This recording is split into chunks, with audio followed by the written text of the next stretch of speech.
Hello friends, welcome back to my channel. আমি ডুয়ার্স কন্যা সুস্মিতা। আজ আমরা যাচ্ছি ফারাক্কা মাসি শাশুড়ির বাড়ি।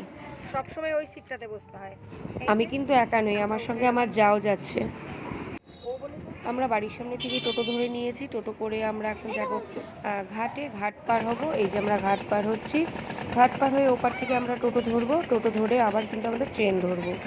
তো এখন চারিদিকে বৃষ্টি হয়েছে বলে গঙ্গার জল খুবই ঘোলা আর প্রচণ্ড কচুরিপানা ভেসে ভেসে যাচ্ছে।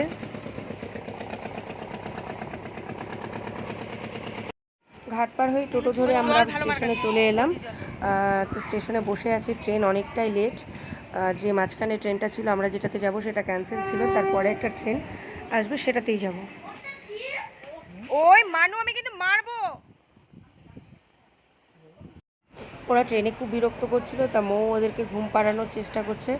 আমার ছেলে তো ঘুমাবে না, যাই হোক মৌয়ের ছেলে ঘুমানোর চেষ্টা করছিল।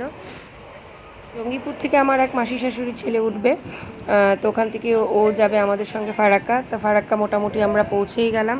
ফারাক্কার এই সিনটা খুব সুন্দর, তাই ক্যাপচার করার চেষ্টা করলাম। তো যাই হোক, যতটুকু পেরেছি ততটুকু তুললাম। ব্যারেজটা যেহেতু আমরা পার করব না, তার আগেই আমাদের নামতে হবে। তো এখন আমরা এটা ধরলাম। এই যে আমরা সবাই এখন বসে আছি। এরা নামবে বলে ব্যস্ত হয়ে গেছে, একদম অত্যাচার করেই যাচ্ছে কন্টিনিউ।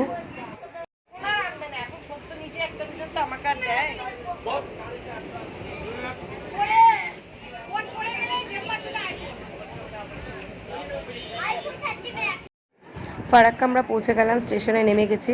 স্টেশনে নেমে যে এত সুন্দর একজনের সঙ্গে দেখা হবে সেটা ভাবতেও পারিনি। তা চলুন আমরা দেখাচ্ছি কার সঙ্গে দেখা হয়েছে। মৌ তো ভীষণ খুশি হয়েছে ওনাকে দেখে।